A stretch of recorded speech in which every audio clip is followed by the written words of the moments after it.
Every morning the sun rises above the horizon, and for our ancestors who were less aware of the nature of the universe, they thought of this as the daily ritual of a dawn goddess, a deity who opened the gates to the heavens, allowing the sun to rise into the sky. But who was she? How did she manage to appear in the sky every day? And what myths and rituals surrounded her that we still tell and perform today? Because understanding all this will allow us to understand more about what she really represented and how myths and rituals can be misunderstood. I'm John White, a specialist in Indo-European mythology, and this is the story of the Indo-European dawn goddess. So, grab yourself a cup of tea and welcome to Craigenford. When we think of an ancient deity, many will think that there were gods who were represented by the sun and the moon, and so having a goddess of the dawn must seem a bit strange, somewhat redundant. I mean, what did they actually represent or do? Surely the sun doesn't need help to travel across the sky. There is an inevitable cycle. The sun would rise and the moon would wax and wane. But our ancestors lived in a world that was less convenient and orderly than ours, and so worried about these things. And so they thought there was a dawn goddess, and one of the things she was associated with is a role in opening the gates of the heavens, or what we would call the sky, and she would do this every day. And this in turn, allowed the sun to travel across the sky.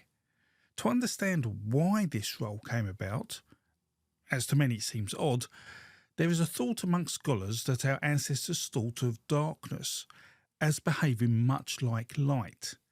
Many of our ancestors probably thought of darkness as emanating from a point, like light would from a candle, and so you could shut off the darkness. And this may well have been the idea behind the gate of heaven, a barrier to stop the night flowing into the day. But also, when the gate was opened, the sun was then allowed to shine its light. The sun travelled across the sky, usually because it was on a mode of transport. In some Indo-European and Near Eastern cultures, we see this transport in the earliest myths as originally being a boat, but come the Bronze Age, we see that motif evolve into a horse-powered transport, such as a chariot or wagon, especially across many of the Indo-European cultures. And so that is how and why the sun rose and travelled across the sky, allowing daylight to happen. And there is a general acceptance that all this was controlled originally by the Sky Father. Now, we'll take a momentary segue here, as this raises an interesting point if you're familiar with the creation myth of the Indo-Europeans.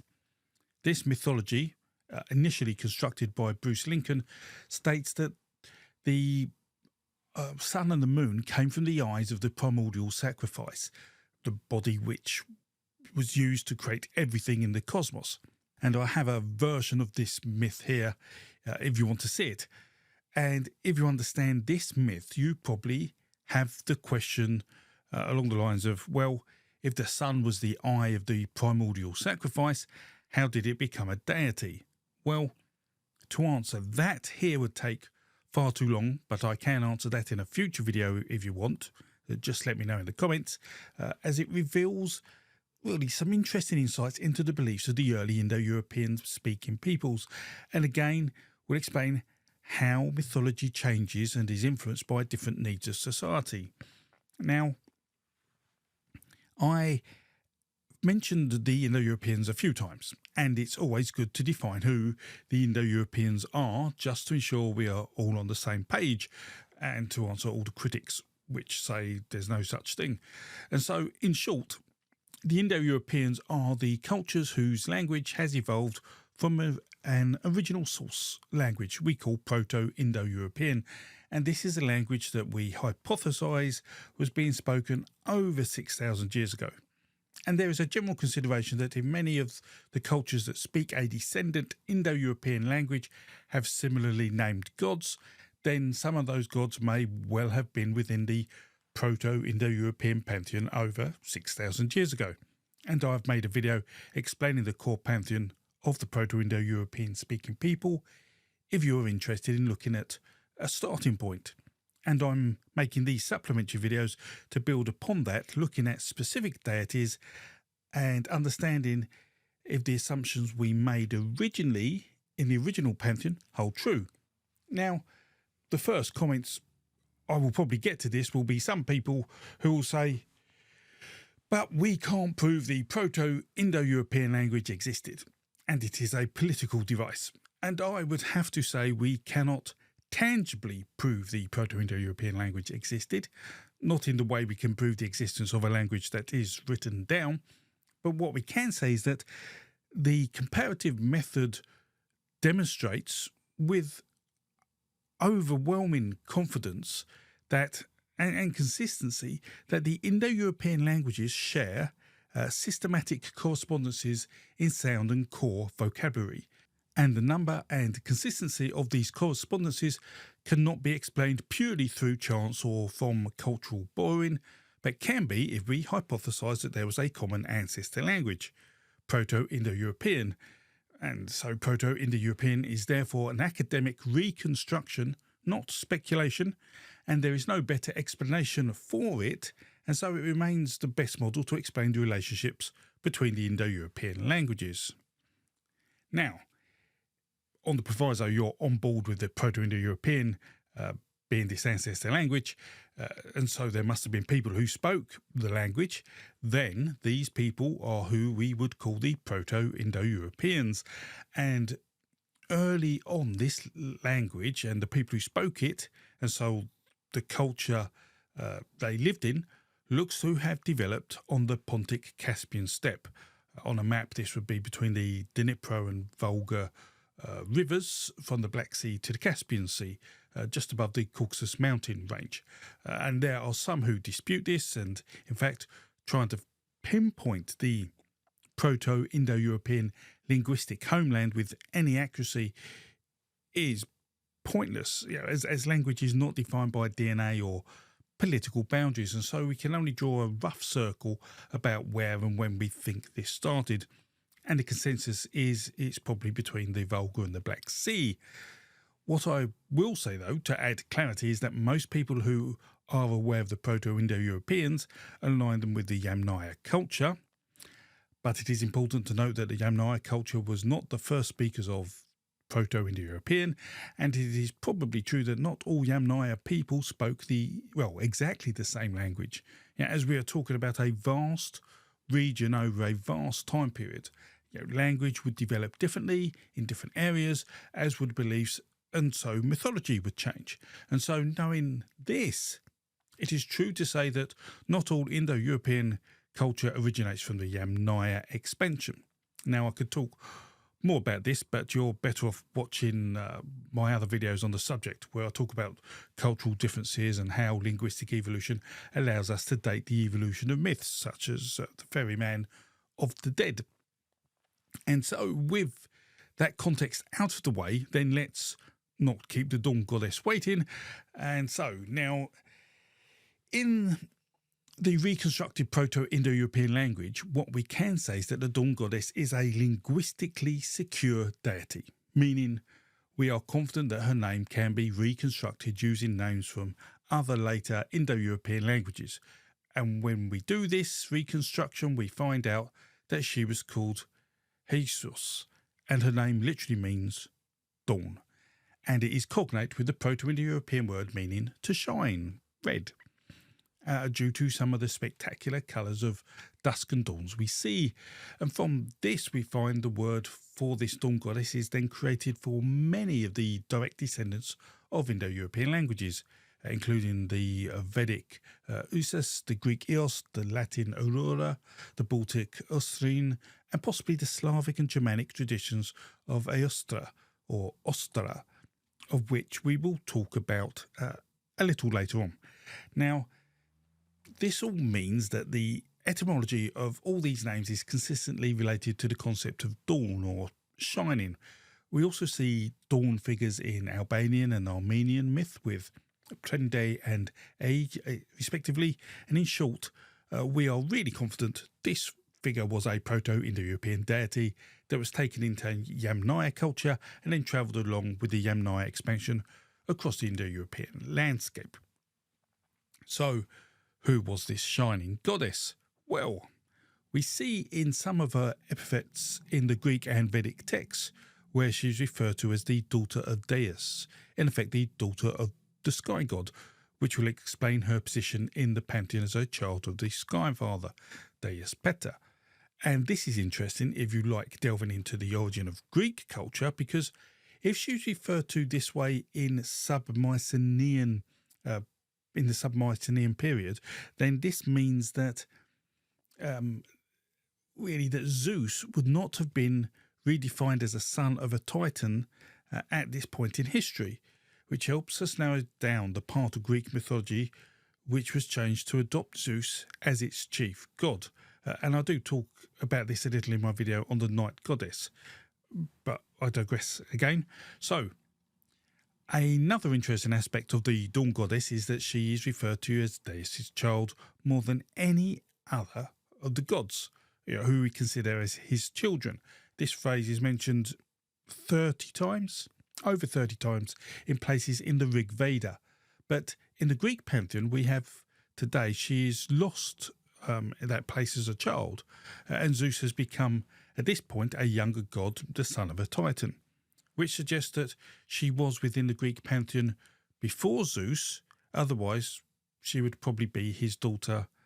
And although we do see in Homer's work the epithet belonging to Zeus being applied to her, showing that there is knowledge of her Proto-Indo-European parenthood, and that was known, it really shows that this is a really good example of why the Greek pantheon is so complicated, and would make a great case study for anyone who wants to understand how culture and its respective mythology evolves over time.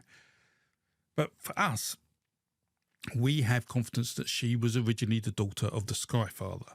But what her role of opening the gates of sky heaven to let the sun rise, well, how do we know that? Well, we see in the Rig Veda 148, we see that the dawn opens the doors of heaven with her brilliance. Now, in some cases, this is also seen as a gate where the souls of the dead go. But we see one line in the Vedic passage that puts this in a cosmological perspective. And it says, "Whose horses, whose carriage near the gates of God's house, they are God's horses, God's carriage. They are waiting for the sun to sit in it."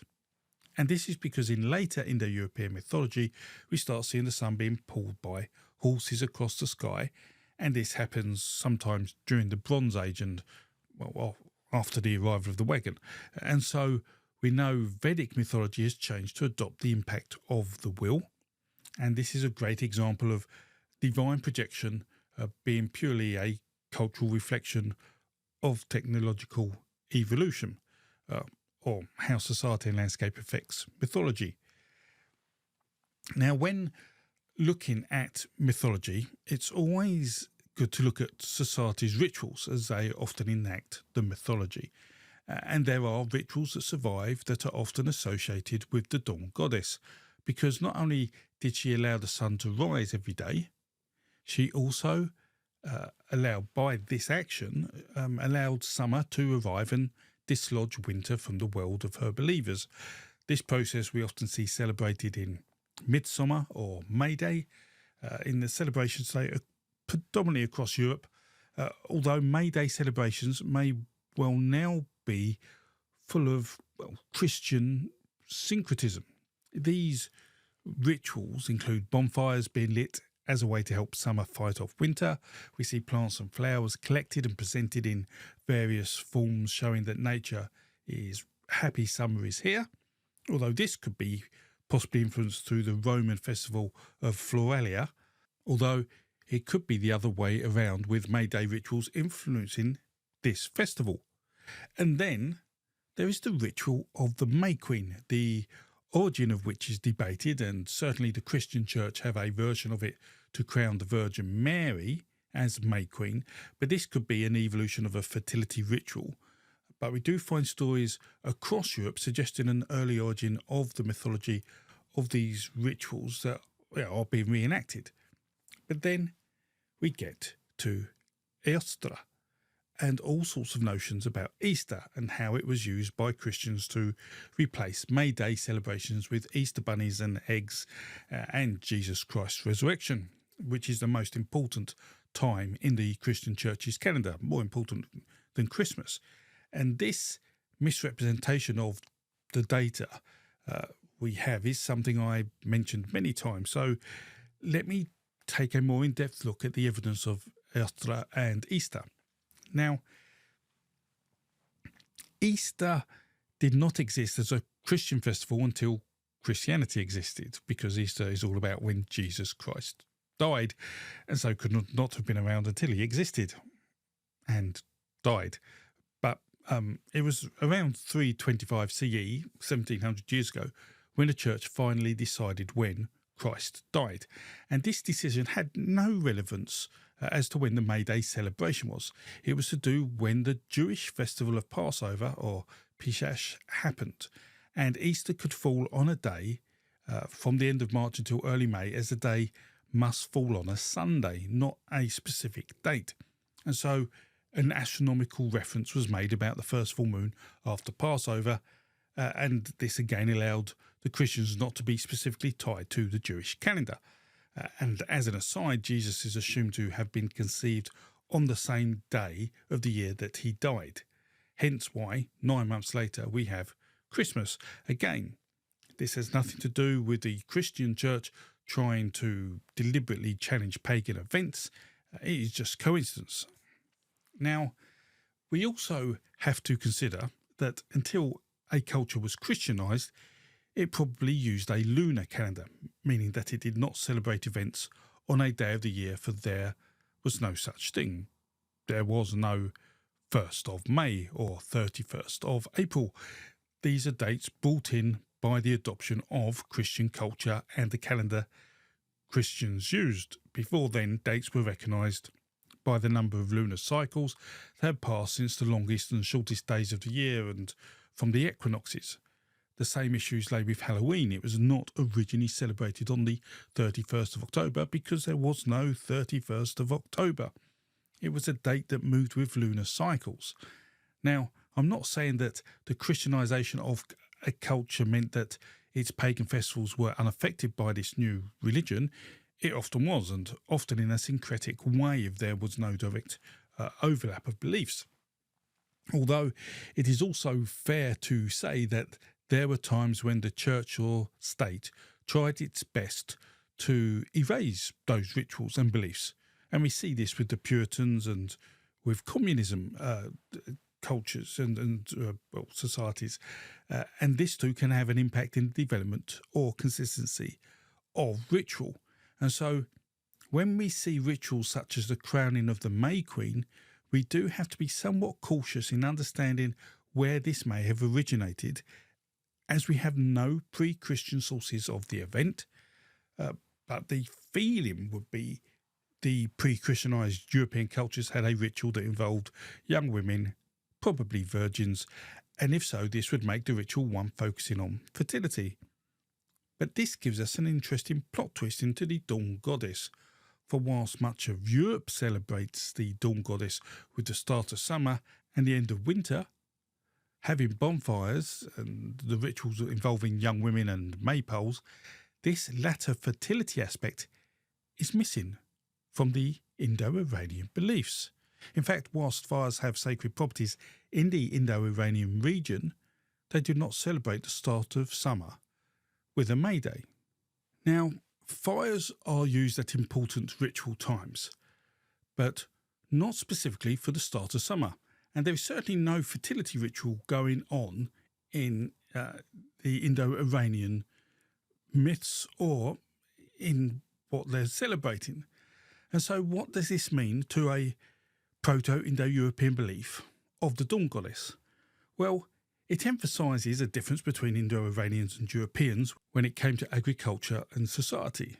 In Indo-Iranian societies, we find well-developed irrigation. The religious texts of the Vedas talk about rain a lot, along with the acts of ploughing and sowing. They have festivals marking crops such as Maid Yoshahem, which moves around as much as Easter does in the Christian church. But it didn't have festivals such as Beltane or Lakhnasta or Samhain. They lay on, these lay on midway points between solstices and equinoxes and marked specific times in the European farming year, such as pasturing, harvesting and slaughter. Instead, the Indo-Iranians use their solar cycles and lunar cycles rather than these midpoints. And so in the Vedic rituals, you see the year split into two, the Uttarayana, where the sun moves north, and the Dakshinayana, where the sun moves south. Their seasonal sacrifices were aligned with these rather than a midpoint.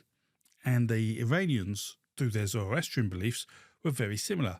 In short, all Indo-Europeans used calendars based on solar and lunar cycles, but just in different ways. So whilst rituals are celebrated regarding the seasons, they were at different times and in different ways, suggesting that the worship of the dawn goddess has undergone significant transformation in at least one half of the Indo-European landscape, but probably across all of it, with none of the existing Indo-European landscape accurately reflecting the original rituals and mythology. Now, this doesn't affect the existence of the dawn goddess, just that what she represents is not consistent, and so to say that she was one particular thing would be wrong. For over time and distance, along with this change in landscape and society, the rituals changed, and so mythology would change, such as the sun being an eye of the primordial being, to being an object moved by a boat, to being moved by a wagon with horses. But that is not to say there aren't consistencies in the mythology of the dawn goddess, and one example we see of this is the dawn goddess's association with her brothers, the twin brothers, the divine twins of Indo-European belief. And we see a line in the Rig Veda 3:20 which reads, Agni, dawn, and the two Asvins, who are the divine twins, that Hikra, with his recitations, the chariot driver calls upon them at daybreak. And a similar line in the Rig Veda 4:45, where the hymn opens with the line, Now this radiant beam arises, the earth encircling chariot is hitched upon the back of this heaven. Three bringing nourishment, the Ashvins and Surya being the sun, and are upon the chariot. A fourth, a skin bag, teems with honey. This arrival of the dawn also signals the arrival of the divine twins. Now, it is important to note that the divine twins are not the same as the primordial twins of creation in Indo-European mythology, and I sometimes see people think they represent the same thing in the Indo-European cosmogonic framework, but they are quite different and have their own interesting traits. Certainly, in the broader scheme of Indo-European mythology, the divine twins would usually have different fathers, one mortal, one a deity, and they would have slight differences, with the mortal fathered twin being associated more with the class of the provider and the other more with the warrior. And the result is that in many stories, the provider twin fades away, leaving just one twin, the warrior twin, remaining. And I do talk about this in a video I made on the divine twins if you want to know more about them. So why are these divine twins linked to the dawn goddess? And this is because we see evidence across the Indo-European mythological landscape of a story about her rescue by these twins. There is no complete version of the story, just elements we find here and there in various Indo-European literature. And from this, I have written a reconstruction, well, a synthetic reconstruction due to the lack of a full story of what I consider the main premise of the story to have been. And it goes like this. Night was coming to an end, or it should have been, but the world waited, and yet the radiant daughter of the sky god was yet to open the gates of heaven for the sun. It seems as though beyond the edge of the world where darkness and waters collide, on the horizon, the dawn goddess had been seized, unable to rise. With darkness, the world starts to fall into chaos. Travellers lose their way, people hide in their homes, and songs for the gods will not be sung. This stirring of chaos alerts the divine twins, who ride their bright steeds to deliver order to the world again. They ride across the land, across the sea paths and roads of wind, towards her faint veils still visible on the edge of the world. There, at the boundary with the water, they meet the night, which has entangled the dawn goddess. They outwit it and unbind it, freeing their sister, and then they place her in their chariot, and as they ride back, she will open the gates of heaven, allowing the sun to rise, for people to see and for songs to be sung once more. The people bless the divine twins, sons of the sky, for bringing back the dawn goddess, allowing the day to begin once again. This myth, or a variation of it where the dawn appears to linger on the horizon and must be chased away, appear across the Indo-European landscape, with traces from the Baltic region in Greece, Iran and India, all of which confirms the dawn goddess as a deity and her role with the gates of heaven and some of her mythology. But we still have this difference between Europe and Indo-Iran. Why are their beliefs different in other parts of the mythology? And I think the best way to do this is to look at other considerations about her to see if there is a misrepresentation of who she is. Now, if we look at the European names of this goddess, we have the Greek Eos, who is clearly cognate with the Proto-Indo-European Hesios, and we see in the Baltic region she was known as Osrin or Osra, and the Latvians called her Oseklis. However, if we go to the Roman culture, we see her name called Aurora, with the poets Ovid and Virgil describing her as a rosy-fingered, driving a rosy chariot across the sky, allowing her to renew the day. And as with many Roman deities, the Roman depictions of Aurora were heavily influenced by the Greek. But there is also another Roman deity in Roman mythology called Mater Matuta, an earlier Italic goddess, whom some believe has links to the dawn goddess.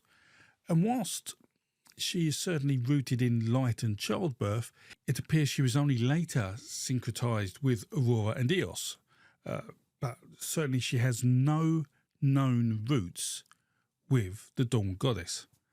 And there are also some who say that the Old Norse goddess Frigg is based on the Proto-Indo-European dawn goddess. And we can reconstruct a Proto-Germanic form of her name as Frio. From this, the Indo-European Priya would mean dear, loved or own. And some link this to the Rig Veda passage 146, where the dawn goddess is called Priya, Diva, meaning the beloved daughter of Deus. Now, while these names look like cognates, Frigg is the adulterous wife of Odin, and sometimes probably Woden, and her mythology is completely different to that of the dawn goddess, and so it would be very unlikely that there is any connection between the two, apart from this coincidental similarity in the name that can happen over time in any linguistic evolution. But perhaps the most talked about name associated with the dawn goddess is that of Eostra, a name we noted down by the Venerable Bede in his 8th century work, The Reckoning of Time, a translation of which is Istur Monath, has a name which is now translated as Paschal month, meaning Passover month, as this is one of the significant acts within the mythology of the Christians over Easter. Bede goes on to say that this month, which was once called after a goddess of theirs, referring to a group of people in Kent named Eostra, in whose honour feasts were celebrated in that month. Now they designate that Paschal season by her name, calling the joys of the new rite by the time-honoured name of the old observance. In effect, Bede is saying that the month of Easter was originally named after a goddess called Eostra, And so there has been much thought that, as to whether this single attestation of Eostre could mean that Easter was named after the dawn goddess by the Catholic Church. But because there is only a single attestation of this proposition, it was deemed to be an insecure assertion. Then we see some point out that Jacob Grimm mentions Ostara, a definite cognate of Eostre, as being from the Germanic name for this month in the pagan past. But this was hypothesised by Grimm, linguistic analogy, if you will, with no attestation supporting it. And when this was realised by scholars in the 20th century, the confidence in Bede's account dwindled until the discovery of an inscription reading Matronae Austriae. But more about that in a minute. Now, until this point, linguistic theories have failed to explain how the related festival names of Ostern from the Old High German and Estron from the Old English both arose, casting doubt on the idea of a pan-Germanic goddess with an original name they shared.